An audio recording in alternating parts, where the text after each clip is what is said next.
Exports bring in foreign currency, which is music to the ears of local producers. The Eastern Cape has several well-established exporting sectors, including agriculture and automobiles.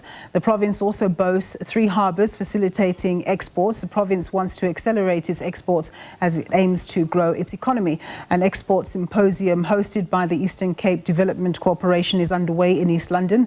Increasing trade with other African countries is high on the agenda, as intra-African trade constitutes only 16% of total trade in Africa. The ECDC sees this as a huge untapped market. The symposium is hosting trade emissaries from a number of African countries, and the European Union, SABC's Lubabalo Dada, filed this report. Ambassadors from the African continent have gathered at the East London International Convention Centre to discuss strategies to strengthen trade relations within the African continent.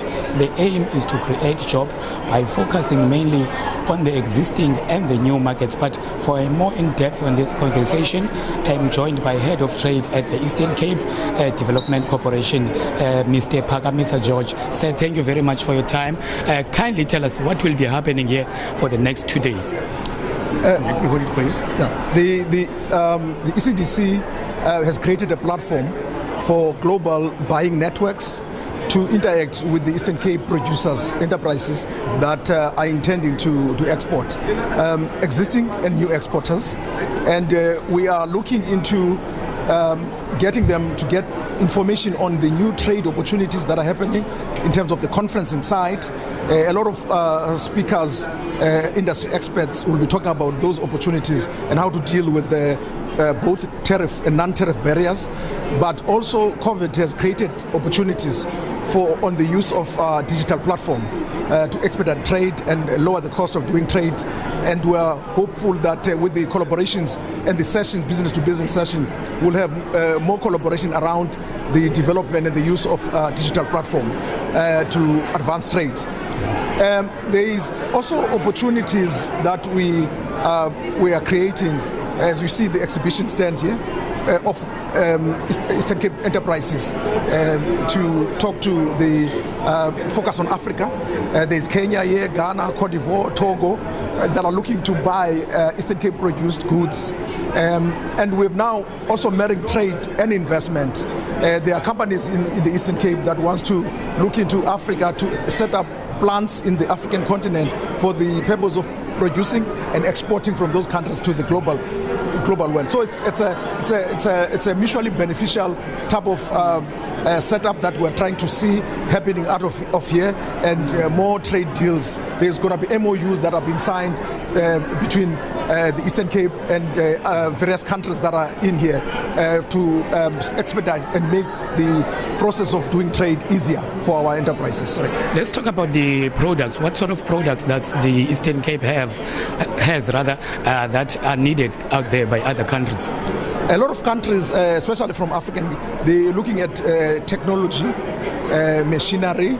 They are also looking at the use of our port infrastructure, logistical infrastructure, especially those that are in SACU and SADC, to get their products using our ports to get them to the rest of the world because of the efficiencies that they are seeing in our ports, using rail to get products and goods from their countries and to our ports and get them exported out of here.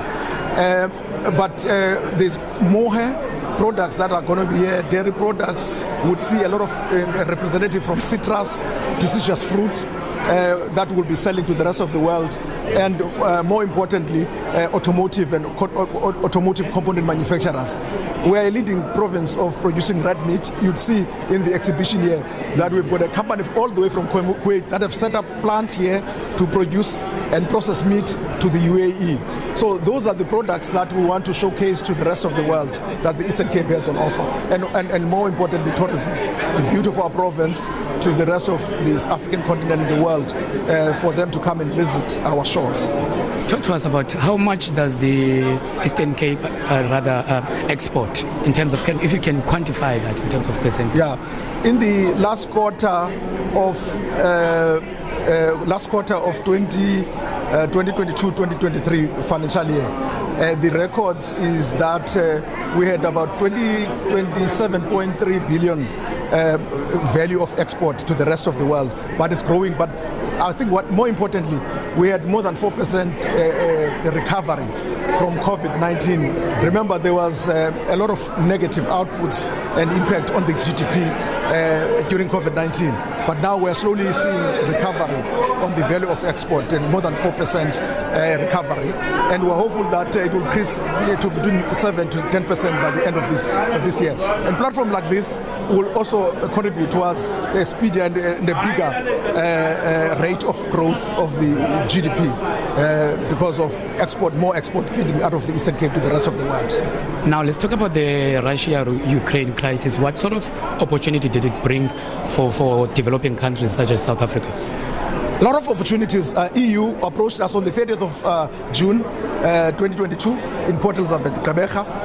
All 4 countries in the EU, France, Germany,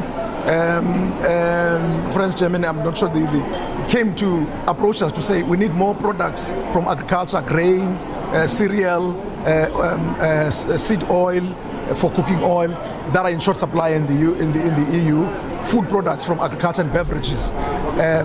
So because they were used to import a lot of those from Russia and well as Kuwait, so that has created an opportunity for us, but we need more agricultural production of primary product so that it can be processed and be exported to the European countries. They are already here. We've got Darren Allen here, who's also going to be speaking about these opportunities that especially the European market so dearly need from the Eastern Cape. Now, how does this whole thing contribute now to job creation, as you understand that Eastern Cape is one of the provinces that has high unemployment rate? With increased trade and export, it increases bigger capacity. With increased capacity, increase the number of people that needs to be employed to do in the plant. So it's all multiply effect, but start from the demand. The demand comes from export trade, and then export trade requires companies that are supplying to build bigger production facility, and bigger production facility need more manpower, so that's where employment gets created. All right, thank you very much, sir, for your time. That was the head of trade at ECDC, Mr. Phakamisa George, giving us a glimpse of what will be happening here from today and tomorrow. It's back to you in studio.